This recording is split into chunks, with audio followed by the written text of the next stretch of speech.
We have a form, and it's an internal form that we use when we have the parties acknowledge. So if you're owed a refund and we issue that refund in the form of a check, we ask that you cash that check within 90 days. If you don't, we'll send you a second one and ask that you cash it within 90 days. If you still don't, then we start charging a service fee every time we have to ask you to cash your check. And folks are always like, whoa, yeah, obviously I'm gonna cash a check, duh, of course I will. And it's like, funny you should say that. One of the reasons we have this form is that folks do not always cash their checks, and we get audited by a variety of folks, to include the Virginia Bureau of Insurance. We can't just hold on to people's money for no reason. The Bureau of Insurance does not approve. So anyways, we can't hold on to people's money. We got to get rid of it and send it back to whoever it's owed to. People don't always cash their checks though. So I was working on a situation where 3 sisters were selling their parents' farm, after their parents had passed, and they were moving on from that legacy and selling the farm.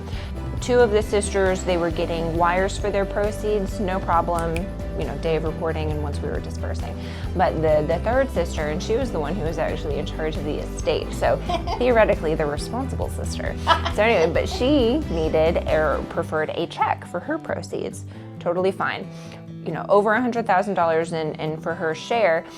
Unfortunately, she put her check in her estate file, and it took about 6 months for her to cash that check. And so here we are trying to follow up and be like, ma'am, yes, oh, you can't find it, happy to send you another one. Can you please cash this check? Because sometimes people just don't do it.